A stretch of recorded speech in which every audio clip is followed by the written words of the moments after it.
to Hence the Future podcast. I'm Mattimore. I'm Justin Clark. And today we're discussing the future of Black Swan events. Specifically, we're going to explore whether the COVID-19 pandemic is in fact a Black Swan event, as defined by Nassim Taleb in his book, The Black Swan.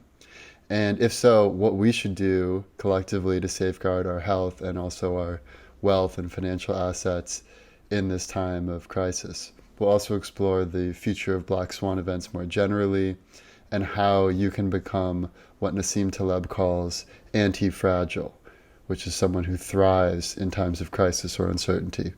So I think a good place to start is let's go down the list to determine if this is a Black Swan event. So Justin, I'm going to give you each of the three definitions, and then you will say whether or not it meets the definition. So the first one is the COVID-19 outbreak beyond normal expectations, so rare that even the possibility that it might occur was unknown beforehand? I think this is clearly yes. I mean, we have countries that are in such crisis, particularly Italy, but we're seeing other neighboring countries like Spain and France that are following suit. And it's like people just can't comprehend and they don't have a normal expectation of what it means for something to grow exponentially or, logistically. Because really it's a logistic growth that looks exponential at first and then it'll taper off at some point. But a non-linear path like that is something that is totally beyond expectations. So yes, Right. Long story short, that's a yes. Okay. Second one. Oh, one thing I'll say about that is that it is worth noting that even though it seems like it could not have been predicted beforehand, Bill Gates kind of did predict it. And he gave a TED talk where it's actually kind of eerie when you watch it because he was so spot on when he describes the type of virus that's likely to occur. And he's making this case for, the preparedness that we should have done, that we really didn't do after the swine flu. But this kind of leads into the next part of the definition, which is that is the COVID-19 pandemic explainable in hindsight, almost as if it were predictable in retrospect? Yeah. Yeah, I mean, the same way that you just described Bill Gates' video. Right. There's so many precautions that we could have taken. I mean, we could be having this conversation as though we were, 10 years in the future looking back on this period as history. And it would make a lot of sense. Like we can see all of the missteps that certain governments have taken. And that has led to the catastrophe that it is becoming and is in certain parts of the world. Okay, and now the final yeah. definition. So it checks boxes number 1 and 2. Does it check number 3? Is the COVID-19 pandemic an event that has a catastrophic impact in multiple sectors of society and the economy? Yes, I mean we've seen that in the market. That's been Yeah. we've had such insanely high levels of volatility recently that like Tuesday or maybe Thursday. Yeah, Thursday I think is going to now be considered Black Thursday, as sort of a corollary to the 1987 crash and also the Great Depression, because it was the largest single day drop. Like it's definitely affecting the economy, and we're only seeing the stock market. We're not actually seeing the long-term effects of what this will do to the workforce and everything else associated with Right. it. So yes to that as well. Okay, so the COVID-19 pandemic is a Black Swan event. And so I think it might be good just to say a little bit about the context of this concept. So, typically with history, we like to think of things in sort of a like predictable, normal distribution type of way of like average events. And if you're analyzing data sets and there's some crazy outliers, a lot of times you'll just ignore the outliers because that's not typically what happens. So that's like the mental model that a lot of people have when they're thinking about, what's going to happen next. But Hmm. the point that Nassim Taleb wanted to raise in his book is that those outliers are actually the most important events of all. It's not the Hmm. normal stuff that happens in the middle of the bell curve. It's the outlier events that really end Hmm. up shaping the course of history. And when you Yep. think back to any historical events that are worth noting, or even any events in your own life, like maybe the time when you met the love of your life, or when you finally got that big break in your career, or when you decided to move to a new city, it's like the events that really ended up shaping your life the most are the Black Swan events. And it's the same Hmm. thing in history, where like one way that I like to think of a Black Swan event is if you could say like, before or after this time is really like two different realities. Like think of the Hmm. world before the 9/11 terrorist attacks and then the world after the Yep. 9/11 terrorist attacks, or the world Hmm. before a nuclear bomb had been dropped on Hiroshima and Nagasaki versus after the nuclear bomb had been dropped, or before and after the internet was invented. It's like Hmm. these are events that really make up the progress of history. So it's not like we're just gradually moving forward in time, Hmm. which is how Yep. a lot of times it seems like, oh, what's going to happen in 10 years? How far will society progress? But it doesn't progress linearly, it progresses in fits and starts. Hmm. So I think it's interesting to just keep that in mind throughout this episode, that it's really the Black Swan events that define history rather than them just being outliers that we can sort of Hmm. move to the side. Yeah, and you can even see that in the entire structure of like historic of how historians study things. It's like Hmm. pre and post agricultural revolution, pre and post, World War One or Civil War. It's like these events literally do define how we study history because they are the things that define it. And, Right. it is you can just see the reality of that in history books, which Yeah. is I think pretty cool to think about. But so what are some examples of Black Swan events? Like Yeah. what are some other examples? Well, we just named some. I think pretty much any Hmm. major world war would Uh-huh. be considered a Black Swan event. I also think Yeah. any major discovery, like, there's that famous book, Guns, Germs, and Steel. There's a Hmm. reason that that's the title, because those three things completely changed the course of history. So, Hmm. any invention, any major war, I would also say that any type of economic crash, like the Great Hmm. Depression, the dot-com crash, the 2008 crash, those are all things that no one really thought was going to happen. I mean, there are a few people who were able to predict it, which was outlined in The Big Short, but the fact that that's a movie Hmm. just showed how few people were able to anticipate it, even though it Yeah. seemed predictable in retrospect, which is the other unique Hmm. quality of a Black Swan. Hmm. And yeah, I mean, I think it's Yeah. interesting that, like, we are in the midst of a Black Swan event right now. So I think it'd be good for us to just sort of right now talk about what is it like right now in the midst of this Black Swan event.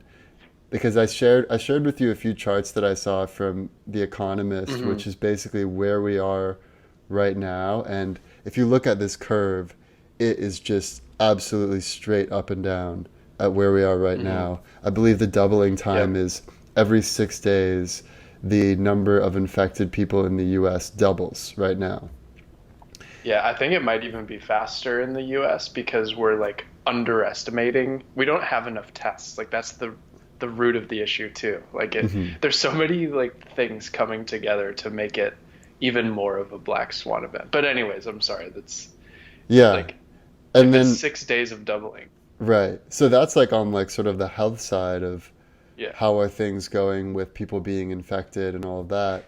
On the economic side, I shared that other chart from Austin Allred where it compares the speed of the crisis with COVID-19 compared to the speed of the 2008 crisis. And there are some Hmm. interesting things there too, where the stock market dropped way quicker. Like Hmm. 16 days from February 19th, it had already dropped by like 27%, Yep. whereas it took like 250 days for that to happen in the 2008 crisis. So the 2008 crisis was more of a gradual fall, whereas this Hmm. is like spiked right down, and now it's recovered a little bit. And we can talk later in the episode about whether we think it's going to keep falling or not.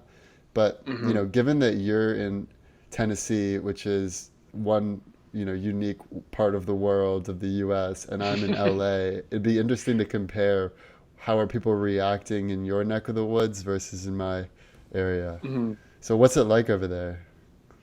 Yeah, so today I've sort of been pretty pessimistic about this whole situation, and I've been reading Twitter and following people that are very intelligent and are also very concerned about the situation, and are also in various disciplines. It's like people in the medical community, people that are mathematicians and statistical theorists and physicists, all of these different people, or economists, like every single one of these people on Twitter is like raising the alarm bell as much as possible. And I see like new on the ground stories every day of what's happening in Italy. So from my perspective, I thought everyone, personally would be freaking out because I'm a little bit freaked out. And then when we got our first case in town pretty recently, Friday, our first confirmed case, I should Hmm. say, because it's entirely likely that Right. a lot of people have already been infected. But our first confirmed case was, in town, and that happened to be a pastor actually who Oh had been man. interacting with people, doing communion, all of these, Oh. potentially infecting a lot of people. Um, and or at least even if not communion, like shaking hands and interacting with a lot of Mm. people. Um, so I thought that would really set people off and they would go crazy. And I thought, today might be a good time to maybe stockpile a few things, maybe go out and really figure out what is necessary if worst case scenario, we need to eat for a couple of weeks and not go to a store. Hmm. Um, but people were out. People were everywhere. The restaurants were packed, Wow. and it was unreal to go downtown. I will say that most of the people that were out were younger, Hmm. probably people our age that like they're like, "Oh yeah, it's gonna be fine. Like we are young. Like even if we get it, we'll be fine. I'm not gonna Right. change how I'm living life." Like that is the vibe I got from everyone. It was very eerie actually to see how little things have Wow. changed. And yeah, Yeah, that's how things are going. I noticed the same thing with my I have a bunch of cousins and family who live in Chicago, and they were Hmm. all going out to the bars for St. Patrick's Day weekend, like wearing their green, going out, drinking, partying, Hmm. like as if there's nothing going on. And thankfully, Illinois just shut down all bars and restaurants because they Hmm. realized that people weren't doing social distancing on their own. Uh-huh. Hmm. Um, but that's completely different than what it's like in LA. In LA, it is on total shutdown. There is no one is doubting that this is something that needs to be taken really seriously. I mean, the Hmm. difference between like I went to Equinox in yoga class on Thursday and it was Hmm. completely packed. It was just as packed as it's always been. Everything was pretty Hmm. much normal, even though you could tell people were a little more wary. But Hmm. I just went to yoga earlier today, even though I no longer use like any of the machines or community stuff. I figure if Hmm. it's on a yoga mat in my own space and I have a Yeah. fresh towel, like for me, that's a risk I'm willing to take because I get so much out of it as far as keeping me mentally and physically healthy. Hmm. But it was totally empty now. And they even instituted a new policy where they're only allowing half class capacity of what they typically Hmm. allow. Okay. And they're not allowing any adjustments from instructors. And I can just say, like, every person who I walk past on the street, like, you'll see multiple people cross to the other side. Everyone kind of has this, like, wary look of like, walking a little bit further around you than you typically would. So Hmm. you can feel it in the air here. Like, it's very widespread. And my sister just just found out that the WeWork where she works just had its first confirmed case. And so now Oh, they're all freaked out, and she's been in quarantine with her boyfriend for like 4 or 5 days now. I've been pretty much self-quarantined with my wife just for like the last 2 or 3 days, and my brother actually flew in from New York because he didn't want to get oh, stuck on Manhattan, like an yeah. island with way too many people on it, and Hmm. and where the Probably a good systems idea. could get really strained. So he flew out Hmm. here, and I'm on a group thread with a bunch of my friends, and they're like, "Oh, they're never going to shut down domestic travel. Like that's all just overly being overly extreme about this." Yeah. But now I just saw pictures from JFK where my brother flew out of, and it is a madhouse. People cannot get their luggage, they can't get Hmm. on a plane. There's all of this backlog because any traveler who's coming from Europe has to go through this testing process, and like thank God he got out of there before that all happened, or he'd just be Hmm. totally stuck. And you're way more likely to get infected when you're packed in an airport with a bunch of stressed out people. So Hmm. it's been pretty extreme over here. Just the overall vibe. Yeah, that's really interesting. I will at least say that any places I've been, I do notice that the people working are more careful. Like people behind a bar wear plastic gloves and they're Hmm. like not touching things. There's like this brunch spot that always has a brunch buffet, but they don't have the buffet open. They'll like have it behind a counter so like Well, that's somebody can good. like serve it like to you if you want to, but it's there are some precautions. I'm not going to say that like everybody here is not afraid because there are certainly people who care and or Yeah. who at least kind of self quarantine. And I also want to say that like people that aren't doing that don't necessarily not or it's not that they don't care necessarily. Some people just they don't know. Like they don't Right. know what the true nature of this could be. Like how extreme could this Hmm. possibly get? And that's what I'm worried about. And that's like the whole conversation about a black swan situation. Yeah. Like or how far away are we from like getting in the depths of this event? Whatever that means. Like what will it mean to be in the depths of the Hmm. coronavirus aftermath and fallout? I Totally. don't know. It's really hard for me to understand, but I'm curious what your thoughts are. Yeah, well, I just shared on our Hence the Future Twitter account this really awesome graphic from the Washington Post where it's a simulation where they basically show sick people, healthy people, and recovered people, like people who had the virus but now they're healthy again. And Hmm. you can see in this simulation that when there is social distancing, it's like a gradual curve, and basically over time, yes, a lot of people get the virus, but then they recover enough so that afterwards there's Hmm. no longer as big of a threat. Yep, Whereas they if you gain immunity and then yeah, they can't pass it on to anyone else and then it doesn't stress the system. exactly. That's the whole strategy, is how can we limit the stresses to the system?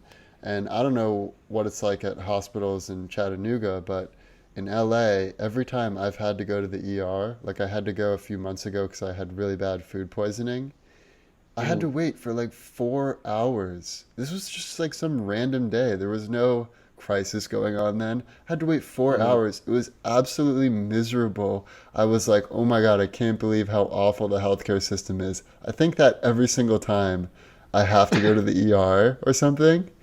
Hmm. And that's during normal times. So if you can just Hmm. imagine, like, even if 10% more people have to go to the ER or some hospital, it Hmm. is going to create a lot of stresses on the system. And I have three people close to me who work in the medical field. I won't name their names because they could get in trouble potentially.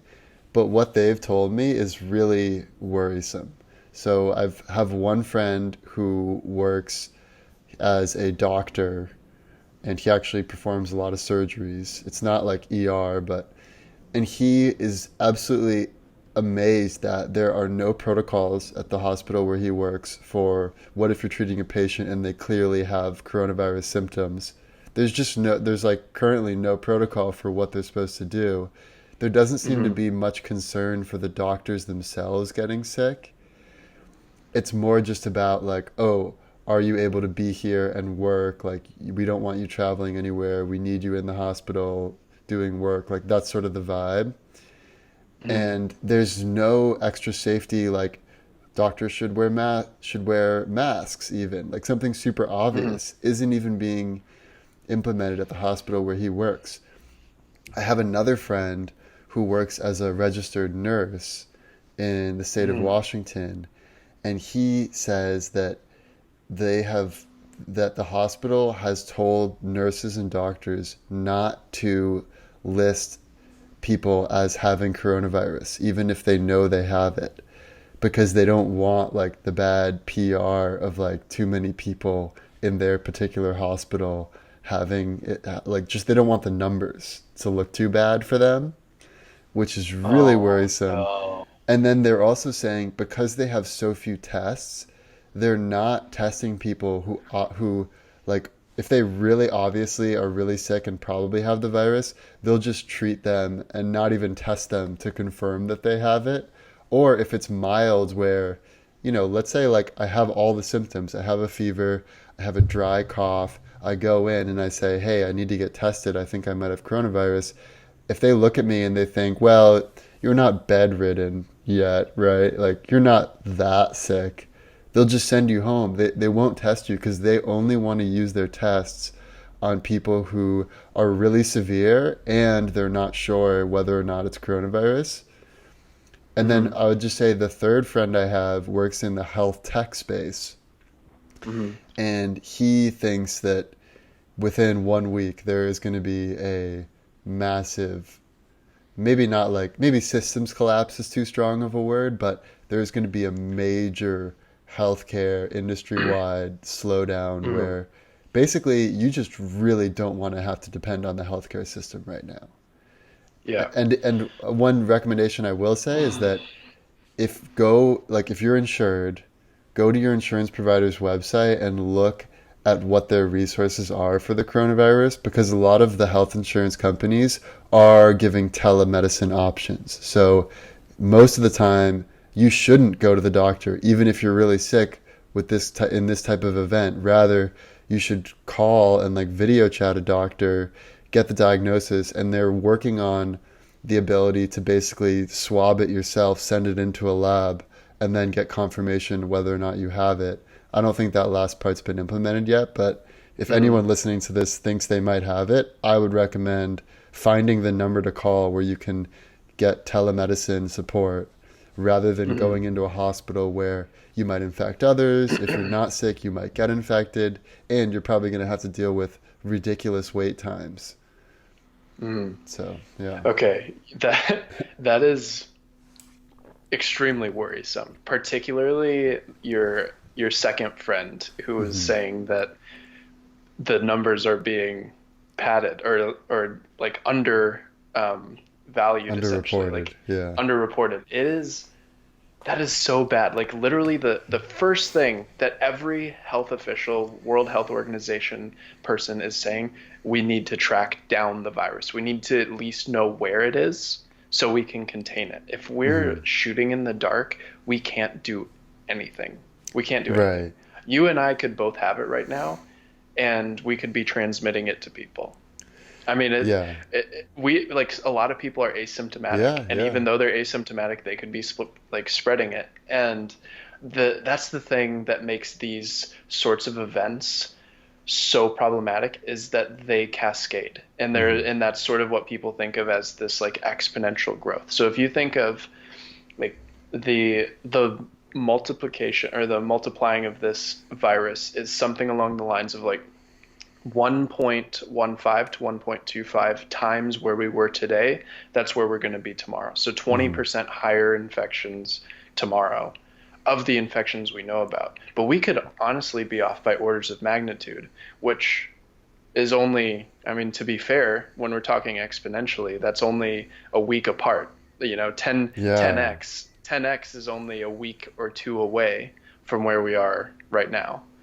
And Right. when we're talking 10x on operational efficiency of the healthcare system, it cascades even more. And, then more people are clustered together but they don't have anywhere to go, so they're going to other places and spreading it even more. And, this Yeah. is this is going like there are Black Swan events and there are like Black Swan events of Black Swan events. I think this is one of those because it's so multifaceted Yeah. that it's going to be it's going to be financial collapse to some extent. It already has been priced into the market to some extent, but I don't think it's been fully priced into the market. Yeah, let's talk about that. So Yeah, what are your thoughts? Yeah, I mean, I could give mine first, or you can go first. Either way. yeah. Well, yeah, I can talk a little bit about it. So the market has been extremely volatile. Hmm.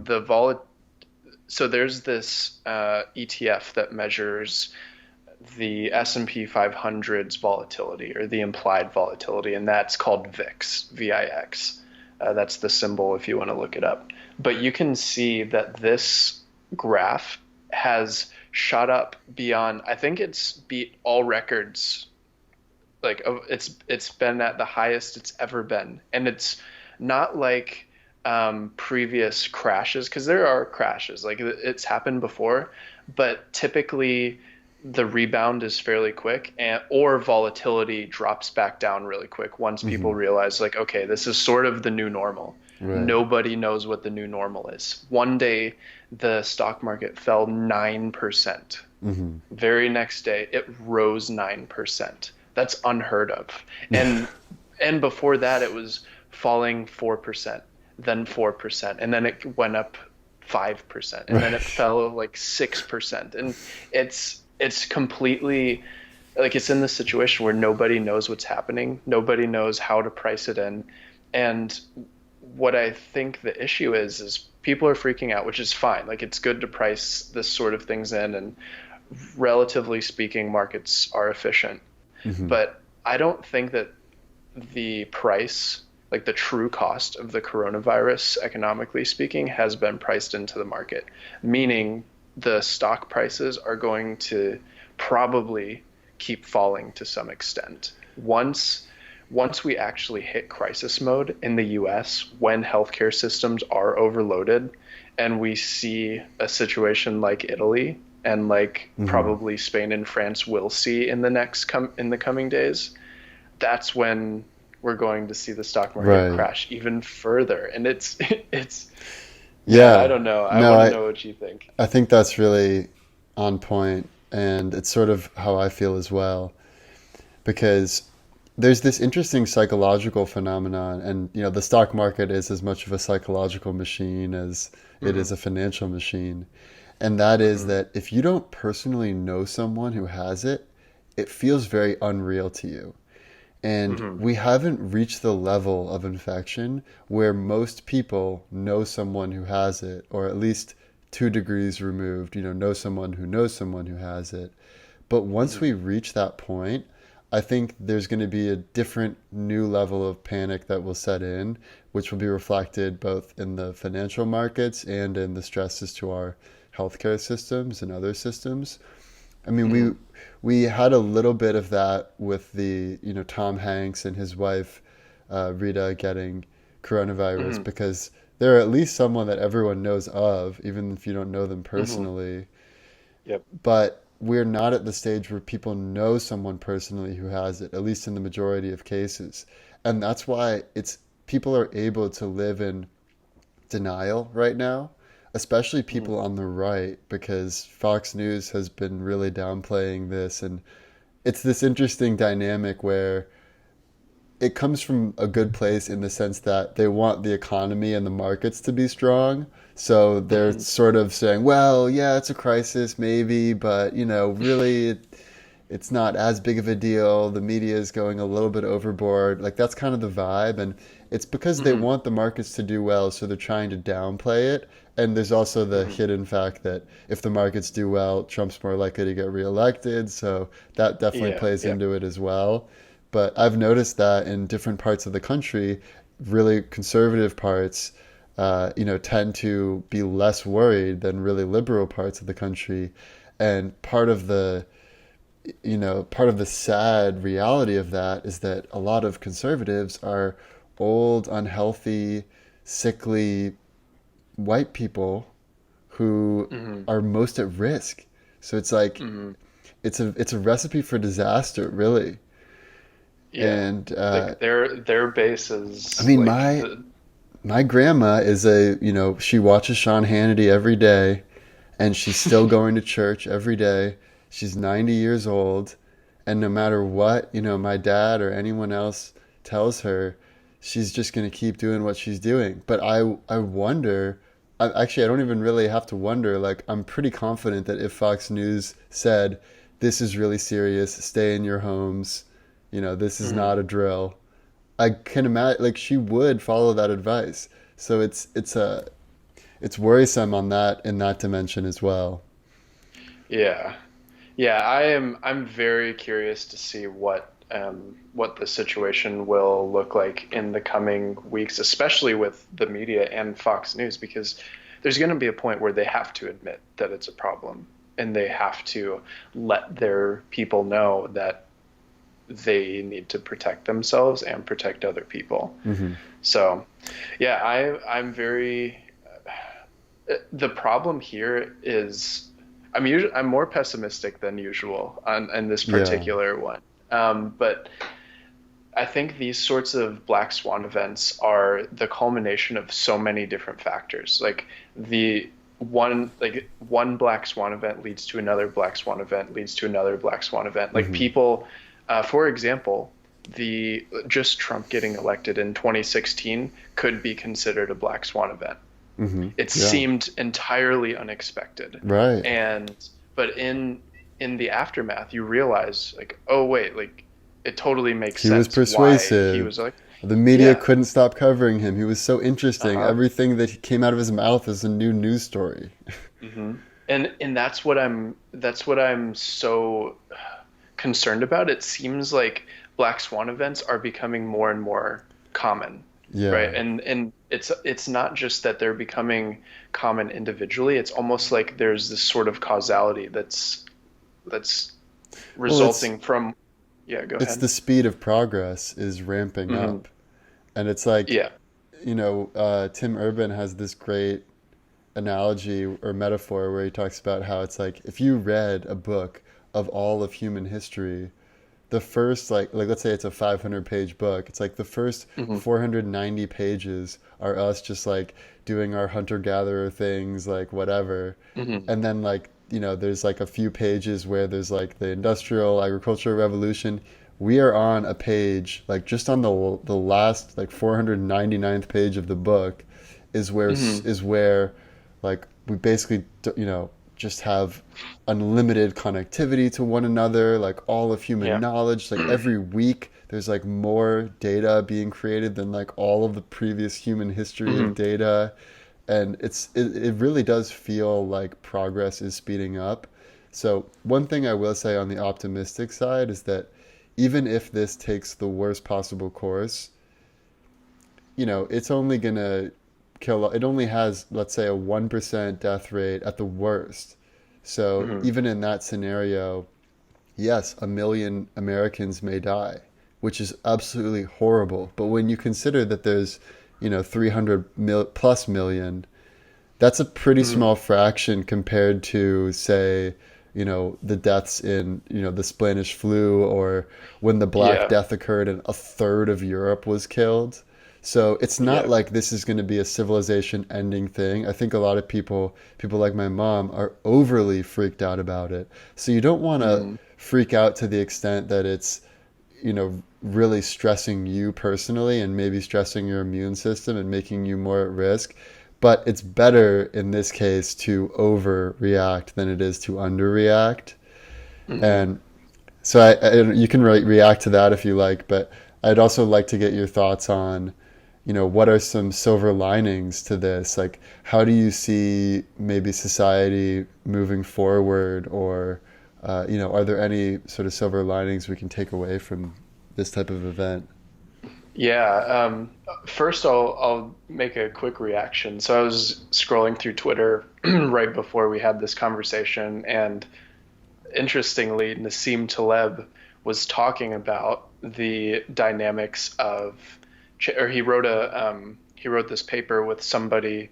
I don't know if it was like peer reviewed. It probably wasn't peer reviewed, just because the Hmm. nature of how fast this is going. But it was basically exactly what you just said. It's better to overreact and panic on an individual level Hmm. to lead to systemic improvements. And he basically laid out a logical reasoning as to why it's the case that people should err on the side of being more panicked than less Right. panicked.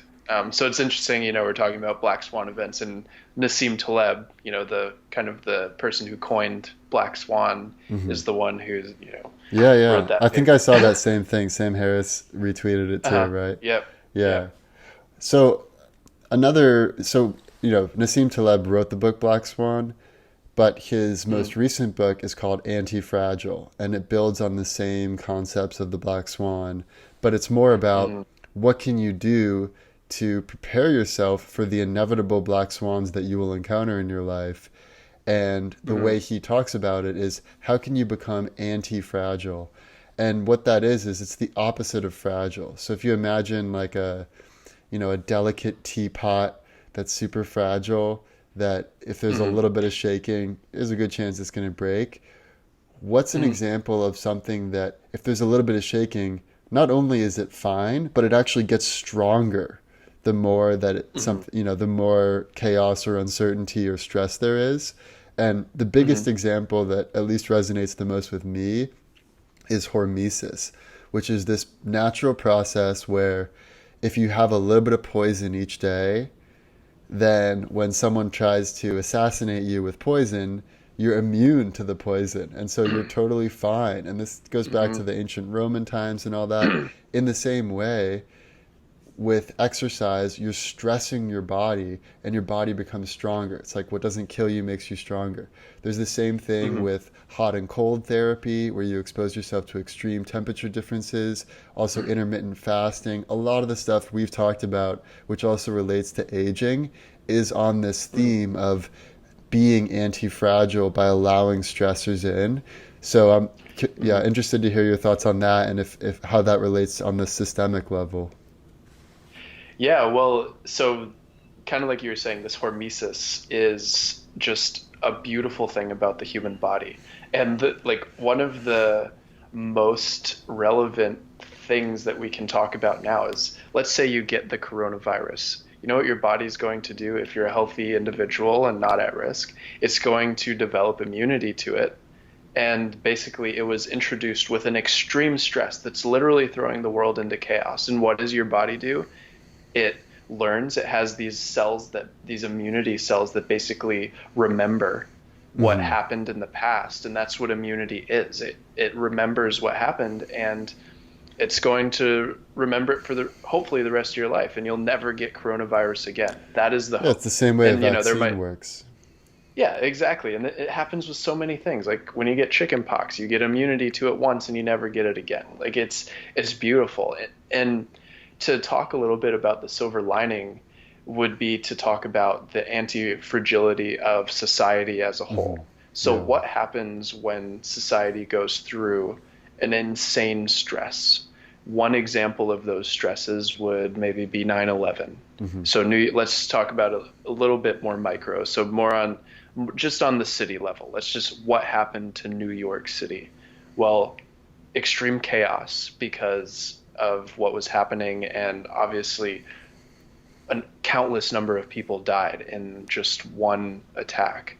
And what did the city do afterwards? Well, the city all banded together. The city, they grouped together. Everyone was working together. It was like it brought out the best in Hmm. humanity, and people were working together. They realized like, oh, we're just fellow Earthlings. We're on this planet together. We should work together.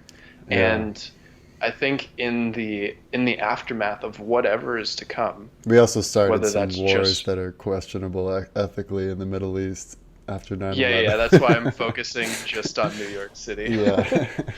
Like there's always some like weirdness to it. But anyways, there's But I so mean, many there are examples. just the fact of like how many events spawned from that single event.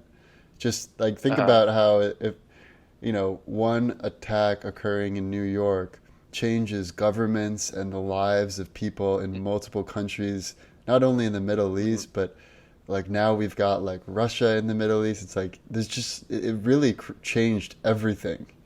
And this Mhm. may be a similar event where it changes everything. It changes social dynamic. It could end the handshake. It could, you know, decentralize the healthcare system. It could make, Mhm. working from home more mainstream. It could make, uh, like, I don't know, there's so many Mhm. possibilities of how this could change Yep. society. Yeah, and I think that might get into future scenarios. I don't know if you want to maybe talk about the aftermath of those in the, the best and worst case. Like how do we respond to these things? And like, are Yeah. we anti-fragile?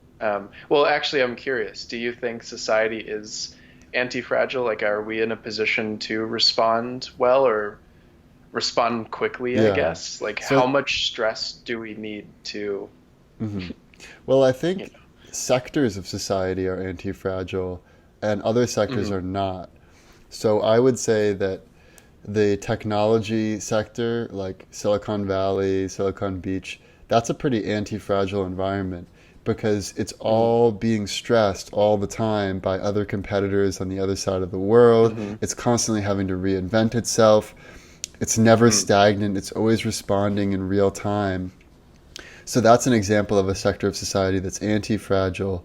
An example that's not anti-fragile would be, I think, the financial system, banks that are too big to fail, that literally Mhm. haven't had real stresses in so long, and they keep making the same mistakes that they've been making because they don't really have those natural feedback from that you Mhm. would get in a natural environment.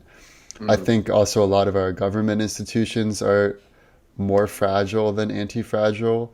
I mean, one way to think about it is if you have like some massive spending that must happen, and if you're not able to pay those bills, then the whole thing collapses. That's a pretty fragile system. So a lot of companies that are really big, they have all of these line item expenses, they are screwed if they're not getting enough revenue for even a month or two. Same thing with a lot of our, social, like our entitlement programs like Social Security, Medicare, Medicaid are all like people have been worried for a long time of what's going to Mhm. happen if one day we're not able to pay those bills.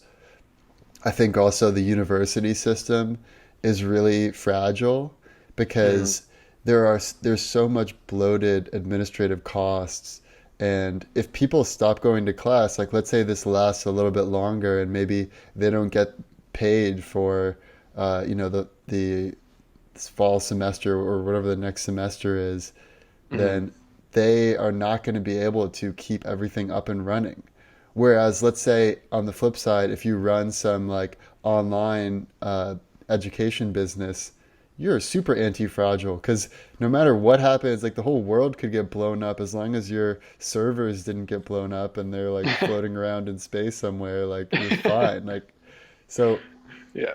and I don't know if that necessary and that actually would be an example of anti-fragile because as the whole, let's say all the universities like collapse, people would flock to online schools. Hmm. And Yeah. so So as a whole, the whole system is anti-fragile, whereas like not every component of it is. I guess that's yeah. even true for the human body. Like there are things about the human body that are irreparable. Like you just can't um, if you damage some parts of your body, it's not going to go well and it's going to be bad forever. But as a whole, like it responds to stresses very well. And I think that's a really interesting way to look at it. Hmm. Yeah. All right. Well, maybe we get into the future scenarios now. Oh man, let's do it.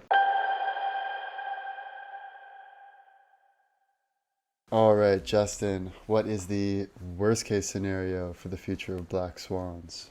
Worst case scenario.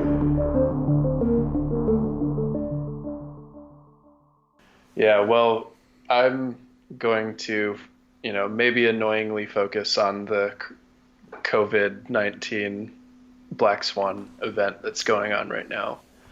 Um, so my worst case is pretty doom and gloom, but there are Hmm. better.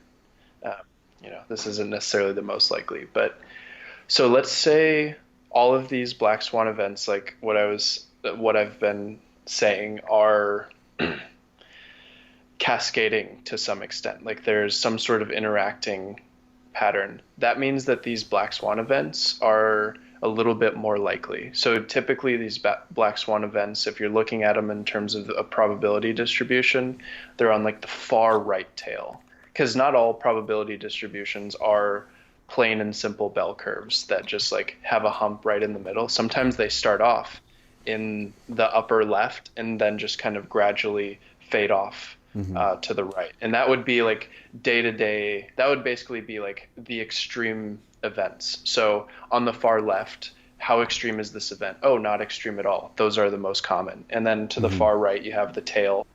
Um, and these black swan events, if that tail, or if this distribution shifts over a tiny bit, that makes these black swan events orders of magnitude more likely.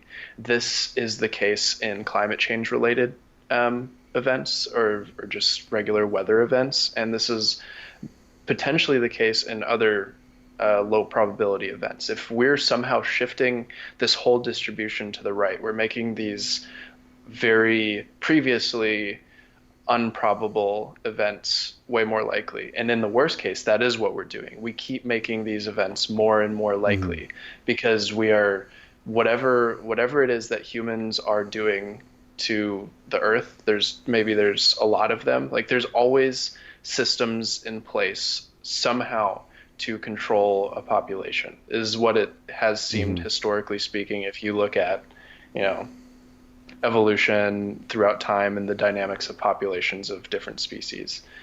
And what I'm worried about is we're making these events more and more likely. So that means we lead to like this is just going to be a normal thing. Hmm. And I th- I think it could, I think in the worst case we do have total systemic collapse to some extent, and we have financial um, institutions collapsing, and not just like especially the healthcare um, industry. Like if hospitals collapse to some extent or get overloaded, we're going to see a situation like Italy. The interesting thing is, I don't have the data in front of me, but from what I can remember, the U.S. is far unhealthier in general Yeah. than Italy. So Italy is probably mostly stressed by just regular coronavirus patients. What does that mean when the US system, which has the worst health out of the Right. It's developed like countries, 45% obese, like all Americans. yeah, Whereas Italy is yeah, probably and much that's less than that, I'd imagine. yeah, and that's just obesity. Like we have so many things wrong in terms of just our general health, and that means the people that just need regular things are going to be in a bad situation. And Hmm. there's nothing that we can do about that. Like I worry that this one event is just to kind of um, sum this up. I think that in the worst case, this black swan event leads to one another black swan event, which could be collapsing healthcare, which leads to another black swan event, which is total financial collapse to some extent, which leads to potentially more um, More system collapses. collapse, like societal collapse, where there's more crime. What happens when kids are out of school for weeks or months and they don't really have a home to go to? They don't have meals. Most of the time, kids, at least in the inner city schools around here, the only meal they get is at school. Hmm. So there's going to be stress on them, and there are you know I did see Steph um, Curry and his wife just donated a bunch of money for that exact cause But yeah, I Hmm. don't know, probably not enough for all kids everywhere. Yeah, yeah. I mean that's the thing. There are so many people that are below this line, this poverty line of being able to cover their needs. Like we don't have the systems in place to handle something like Hmm. this and as bad as it can get. Because there are a lot of health officials that say schools need to be closed for at least 8 weeks. Hmm. And around here, they're just closing it for a couple weeks, and then it's spring break. It's like, oh, okay, I guess we'll just come back after, spring break, and it'll all be good. Yeah, But it won't be good. right. So that's Yeah, sort of my worst case, total societal I like collapse. that worst case. Not that I want it to happen, but I like the analysis.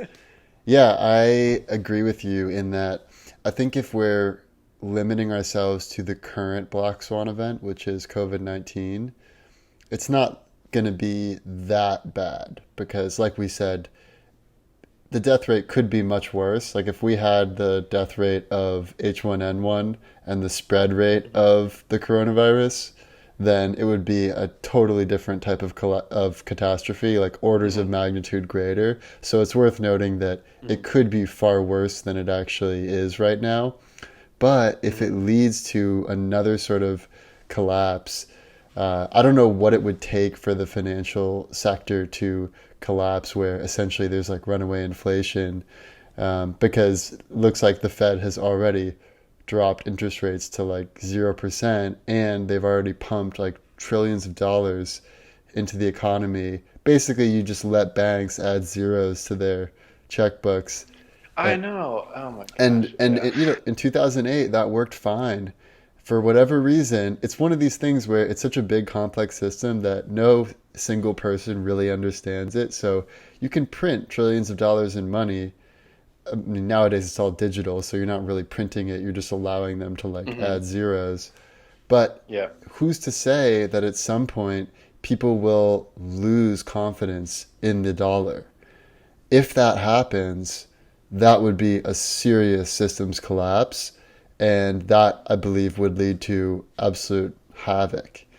And the likelihood of that, I think, is still very small. So it's nowhere near my likely scenario, Hmm. but it's not out of the realm of possibility. And something like that is more likely with the way things are right now than it was before, for sure. Hmm. And it looks like we are, based on our response, we're on a similar trajectory as Italy as far as how this spreads. And that will lead to serious stresses on our healthcare system because I don't think our healthcare system is that much better than Italy's.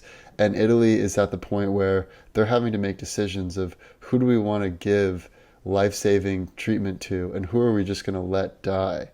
I think that is likely to occur at the peak of this in the US. Hmm. And, like I said earlier, when it gets to the point where most Americans know someone personally who has it, I do think that that's going to be reflected in just overall societal panic and in the financial markets dipping again.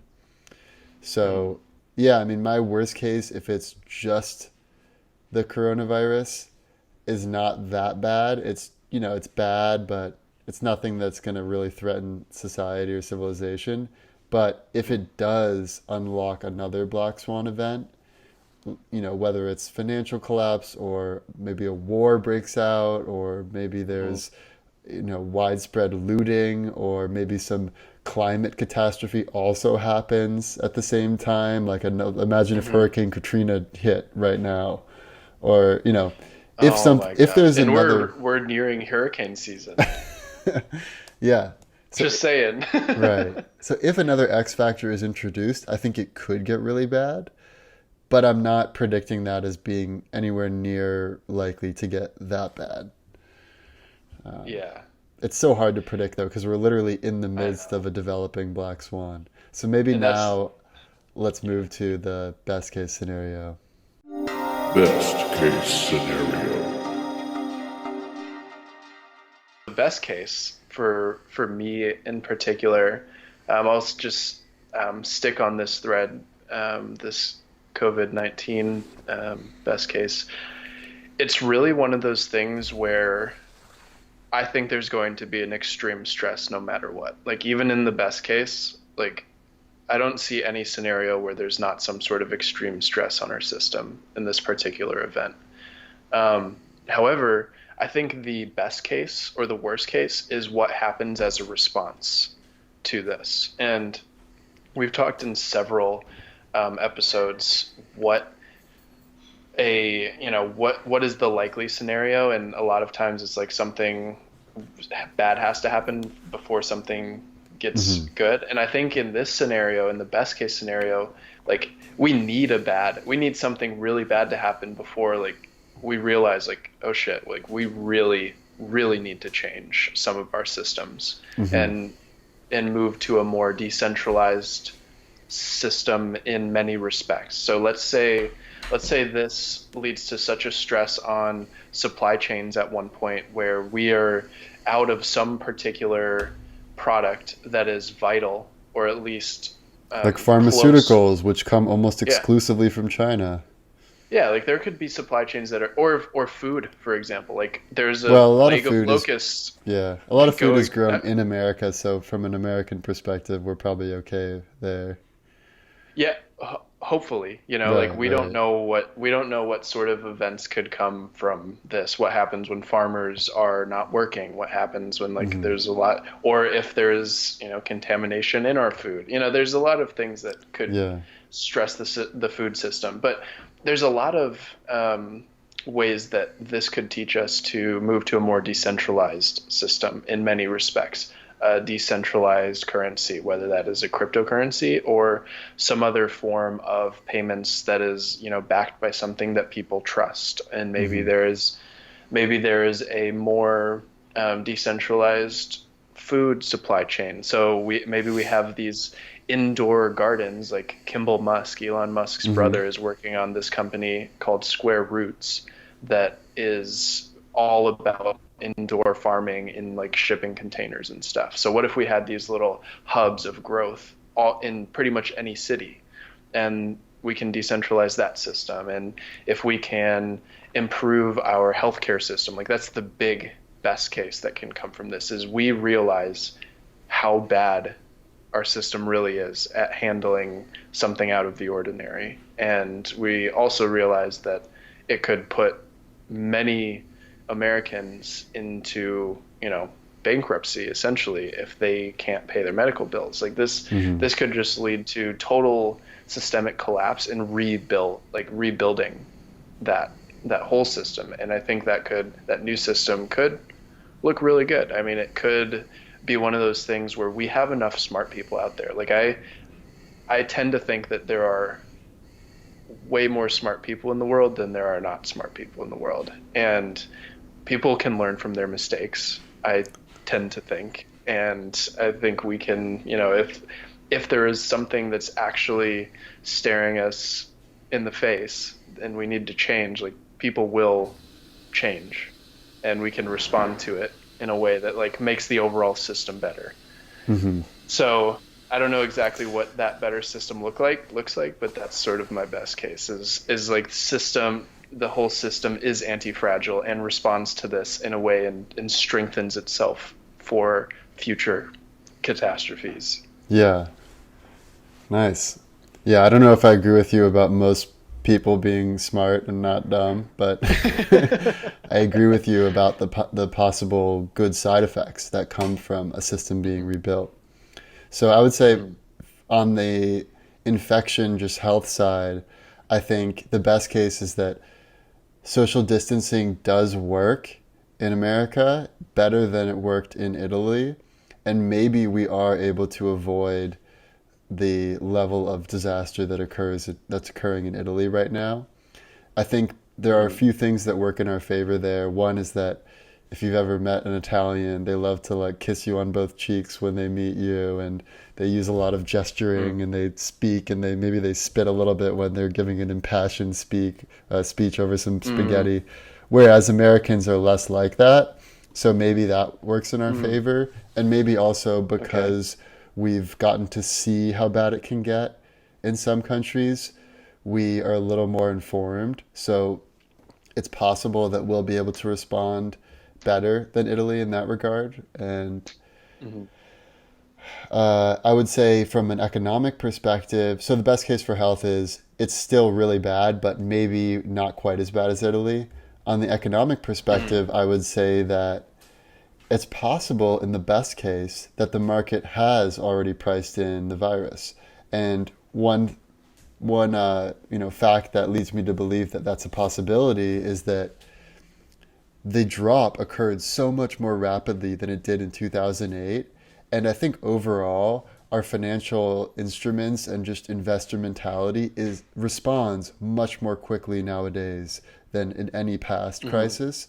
So the fact that it Hmm. dropped so quickly, right when people were like, okay, this is a Hmm. real crisis, it's not a drill, immediately the market Hmm. adjusted, and since then it hasn't really moved much. That leads me to believe that it's possible that unless there is some other X factor, like another black swan emerges, maybe we've already priced it in, and maybe we've already experienced the worst of the economic repercussions, and maybe the stimulus and lowering interest rates does work. I'm not saying it's the Hmm. most likely case, but that is a possibility in the best case. And I would say, as far as like societal progress, my best case is that this does result in a big leap forward.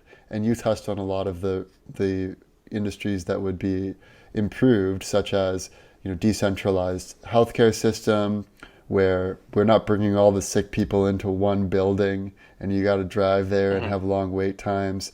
Like you can just video chat a doctor, send in your own, eventually you could Hmm. ideally like upload your own samples to your computer and have it analyzed in real time. And we may not get there immediately, but we would take steps to get closer to that sort of reality.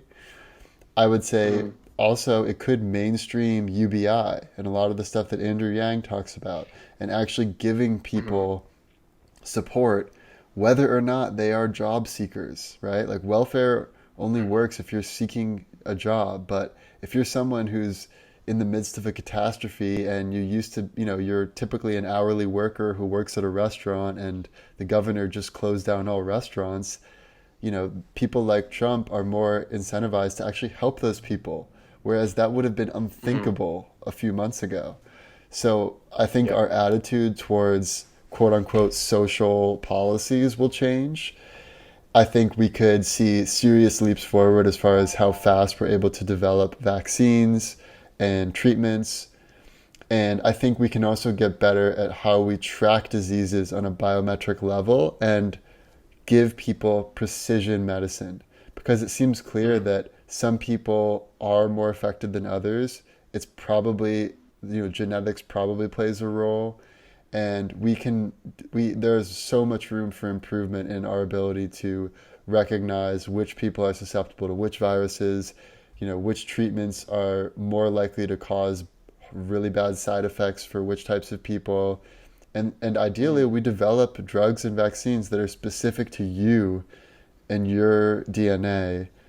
Hmm. And I think that all of those areas, including work from home and just Yeah. overall efficiency of how businesses operate, it's like, one person really summed it up in their tweet where they said that coronavirus is like a black light and America is like a cum-stained hotel room. It's like it's making us see all the horrible like parts of society that are inefficient or they're not working well. It's really shining light on a lot of the areas that can be improved. So my best case scenario is we actually improve those areas and we're stronger because of it. And maybe it creates a similar effect as hormesis, where what Hmm. doesn't kill us makes us stronger, and the next generation of Americans are going to be way better off. And hopefully, this is the pandemic of the century, meaning there's no other worse pandemic for another Hmm. 50 years at least. Yeah. Yeah. I like that. I hope that that is what happens. But maybe we talk a little bit about the likely scenario. Most likely scenario.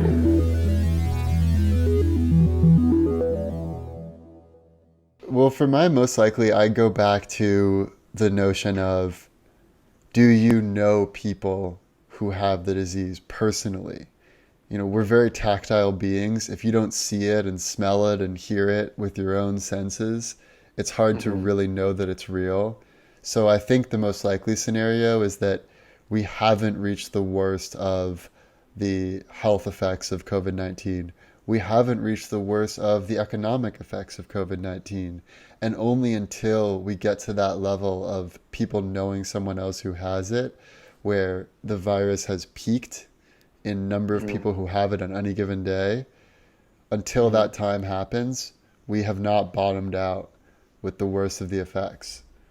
But I Hmm. also think, in my most likely scenario, that this will lead to a lot of improvements. It will lead to more decentralized medicine and more favorable attitude towards UBI and more efficient businesses and better practices for workers. And I think all of that will happen. It's just a matter of how great of an effect it has. Is it just, some businesses that change, or is it really like a top down, like, everyone gets paid sick leave because it's really important in preventing the spread of viruses? I don't know if there will be those sweeping policies, but it's definitely going to have an effect on individuals and individual companies and organizations like schools. Hmm. Yeah, I really like that. I think your likely case is a little more optimistic than mine. Okay. Um, Yeah. Let's hear yours. um, so I think, well, for one, I think in the most likely case, the this current event and future events will bring out the best in people, and it'll bring out the worst in people. Um, I mean, just yesterday, there was a story in the New York Times about a guy in Tennessee who bought like 17,000 bottles of hand sanitizer to Oh, I price saw that. gouge. Yeah, and um, I mean, the backlash of that was unreal. Like he was getting death threats. He got a cease and desist finally, and or I don't know about Yeah. finally, but it was just like it brought out the worst. And like basically, people are going to take advantage of this situation.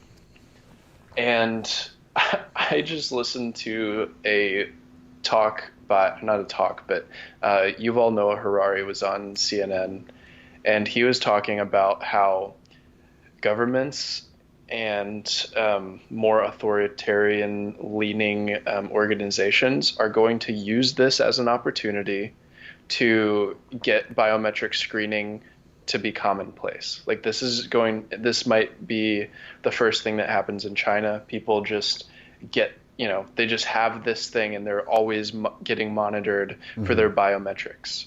And the problem that Yuval was talking about is it's going to happen and it's going to be very useful during this crisis. But what happens? It stays. It does not go away after the crisis is over. And now we've just have a deeper surveillance situation. So that's number one. That's more like in the Hmm. worst case scenario. But And the reason that's I bad, totally just for agree. listeners, is that they've been doing some pretty awful things with the Muslim population there. So there are a lot of bad ways that they're using biometric tracking that people are worried about from a human rights Hmm. perspective. And when you think about what that means from a surveillance situation, if you're stressed to some extent and you're having a conversation with, let's say you interact with some government official and you immediately become stressed, you're probably now a person of interest to some Mm. extent. Like you're probably flagged in some way. Hmm. And these sorts of situations are good when we need to track down a virus that's causing a pandemic, but it's not good when it stays and it's just there to surveil people. Hmm. That's number one. Why I think it's what I think is probably going to happen. Like people will take advantage of this situation. There Yeah. will be good responses. There will be responses similar to like what you're saying. Like there will be systems that are improved because of this. I don't deny that at all. Um, but I do think that there are also going to be organizations that take advantage of it. And even after the fact, that's going to be here to stay. And the other thing that's going to happen is, financially speaking, there are going to be banks probably that make a shit ton of money because of such a stimulus that's being put. It's basically another top-down Hmm. approach, where the the banks are left with the decision of how do we spend this money, or Yeah, these great big idea. companies are left with the decision. I know it's totally worked out throughout history. Um, but at the same time, I do like what you said about UBI. Like, people are actually starting to think that it's a good idea. Yeah, Finally, like people are starting to this is catch on something. to the just the whole facade Yeah, that's cracking finally. yeah. So I think that's good. But um, just to keep it, I think there's a lot of things that are going to go wrong, and I think that this, and just in terms of black swan events in general, I I've been having a like weird feeling recently where I think that these sorts of things might be more commonplace than they used to be. Right. And maybe that's because I haven't lived throughout history, but Well, as like you were I talking, just have this weird feeling. as you Yeah. were talking, I thought of another Black Swan event that we didn't even mention, which is the oil, what's going on in the oil space, Yeah. where they're Yeah. literally the biggest drop in the price of oil in people's lifetimes. Like there are experts who specialize in studying the price of oil and how it affects economies. And most of these experts are like, yeah, this is nothing. We've never seen this in our whole lifetime. This is like a once in a lifetime, once in a career drop. And it all was because the little oligarchy of oil producing countries couldn't decide on how much to draw back production. So they basically all just decided to go forward and produce as much as they could to screw over the other guy. And a low price of oil is one of the leading indicators of a recession. We talked about that in the future of recessions. So that's really Mm. worrisome. And it's, if things aren't going great between those countries, who's to say that it'll get resolved and they'll start cooperating again? And that's just like that like wasn't even really worth mentioning in this episode, and yet it still Yeah. is a Black Swan event. And I seriously, wow, I feel so pessimistic. Like, I'm so negative. I'm usually not such a negative Yeah. Nancy, but like in this particular scenario, I'm starting to feel like these things are just going to be commonplace. Like these, and we haven't even talked about climate black swan events. We haven't talked Hmm. about the fact that last hurricane season there were record number of hurricanes. Like, there were 500-year storms back to back. That that's unreal, and it's happening, and it's just, and we've got this locust problem in the Middle East now, another Right. black swan event. Like, they're just like all of these things that are happening that are causing huge stresses to the system. And maybe, Mother I don't Nature's know, trying to tell us something. I know, like we're maybe stressing Well, Mother it's like Earth a there's little that. bit too I think much. it was Paul Stamets who said, "There's a vote happening right now of all organisms on planet Earth, and they're voting on humanity. Do we vote them off the island? Yes or no?" Well, what's our response going to be? Are we going to, help out our fellow organisms and change our ways, or are we going to go down in a fiery ball of fury? Oh, I know, But and that's what I'm worried about. I think some of us will go down, to some extent. Like, there are going to be some people that are drastically affected by this. What I'm most worried about is the people that are going to be most affected by all of these things are the people that are the least fortunate, in, like, financially speaking.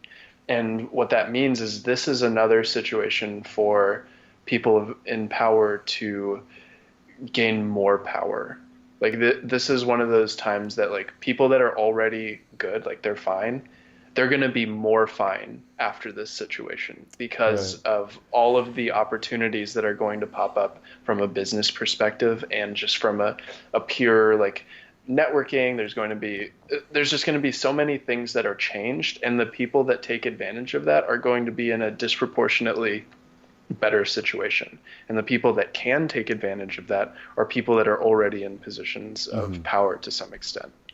Um, Yeah, it's like any, don't let any crisis go to waste is sort of an authoritarian mhm, tagline that, pops up again and again.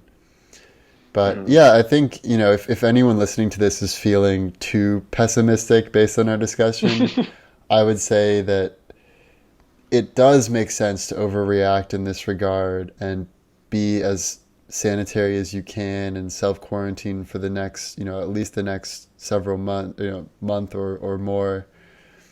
And I would say, like, from just a broad reaching perspective, you want to take the path of least resistance in life and you want to sort of go with the flow. So trying to fight change is, I'll just stay quiet. yeah, fighting change is never a good strategy. You want to take the path of least resistance. And it's, Alan Watts has this great visual where think of water coming down from the mountains, how it sort of spreads out almost like in fingers to see which is the path that is most viable. And then it'll just go towards whichever path has the least resistance from gravity and friction of the ground. I would say that anyone listening to this should think about their life in a similar way, where you can use this as an opportunity to sort of think about what are some areas of your life where maybe it's been a little bit fragile, maybe all of your eggs are in one basket financially, maybe you're really depending on just one, source for a paycheck. Maybe you realize that you're not doing what you most would love to do with your life. Maybe you realize you haven't been spending as much time with family, and this is an opportunity with self quarantine to spend time with family and to make a change. So I would just put out feelers in your own life, see where the areas of fragility are, and then try to make changes so that you can become more anti-fragile, so that if more black swan events do arise, as it seems like they are arising with more frequency, that you're able to be one of the people that can actually see that black swan event as an opportunity and not see it as just something purely disruptive and chaotic. Because with any black swan event in history, any world war, any major invention, there's always winners and losers. And a lot of time it's about the mentality of the person that determines whether or not they end up or a winner or a loser. So nothing is definitive. I would say it's important now to sort of go with the flow, take it day by day, do what you can, and don't worry too much about what you can't do. I wouldn't panic sell in finance right now.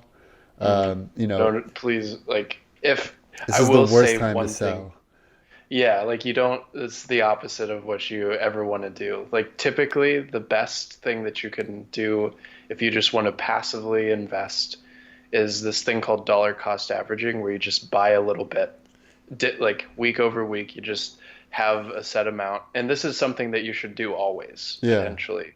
And okay, but We I talk won't say about that in should. Future of Yeah. Finance too. But yeah, I mean, it's Yeah. like you want to place long-term bets on companies that you think are going to make it in the long run, or just make long-term bets on the market as a whole through index Mhm. funds. And you don't want to let your emotions play any sort of role. So it may make sense for some people to buy since the market is cheaper now. That's a decision that's totally up to you and where you think things are. But if you are going to buy, don't buy for the next 6 months or a year or 2 years.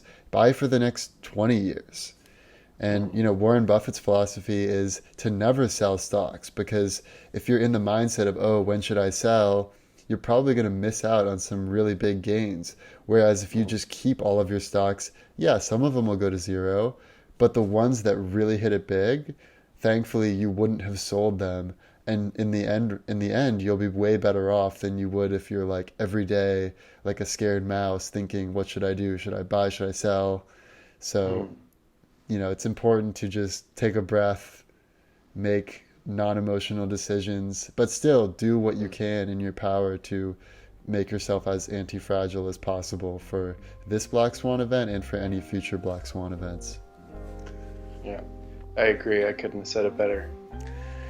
All right. Thank you, Justin. It's really awesome to have you back. It's been a little while since we've had a discussion, so it's good to hear from you. And thank you to all of our listeners. Hope you stay safe, stay healthy. This has been the future of Black Swan Events, and we'll see you next time. The past, the present, and the future. Our computer is picking up a strange signal. The past, the present, and the future, baby. What's the world coming to? The past, the present, and the